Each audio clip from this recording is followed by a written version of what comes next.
सिमरन जी, आप मलेशिया में रहते हैं, ऋषिकेश के रहने वाले हैं, लंबे समय से रहते आए हैं और आप विदेशों में यात्रा करते हैं। तो ऑपरेशन सिंदूर के बाद किस तरह की आपका बदलाव, वहाँ लोगों के एक परसेप्शन चेंज हुआ है विदेशों में?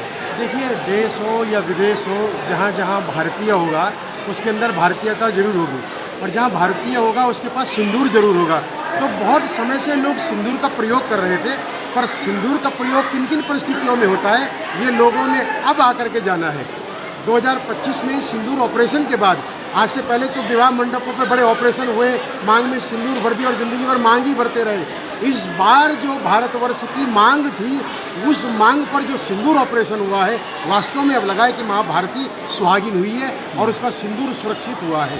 तो सिंदूर मात्र आध्यात्मिक चेतना का ही एक बिंदु नहीं है, बल्कि अब हमने ये देखा कि देश की रक्षा के लिए भी सिंदूर की आवश्यकता पड़ती है, क्योंकि स्त्रियों ने अपने सिंदूर को देश की सेवा में समर्पित किया, और देश के उस युवा ने, उस नौजवान ने, उस सिपाही ने उस सिंदूर की कीमत रखी कि न सिर्फ अपनी पत्नी की रक्षा, बल्कि सिंदूर लगाने वाली हर उस सुहागिन की रक्षा के लिए वो वहाँ पर खड़ा रहा। ये उसके मन के भाव थे।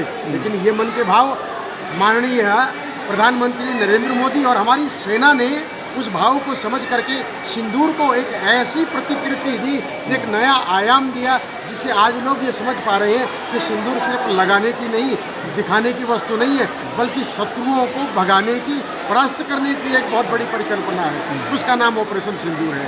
विदेशों में इसका बड़ा चर्चा है कि वास्तव में एक ऐसा नाम दिया गया जिस नाम को हम रोज़ प्रयोग तो करते थे, माथे से लगाते थे, लेकिन आज दुश्मन के माथे पर लगा करके उसकी मांग का सिंदूर हटा दिया गया। तो सिंदूर का बड़ा भारी महत्व रहा, और ऑपरेशन सिंदूर का भी महत्व है। ये समझिए कि भारत माता सुहागिन है, उसकी रक्षा करने वाले उसके पुत्र जीवित हैं।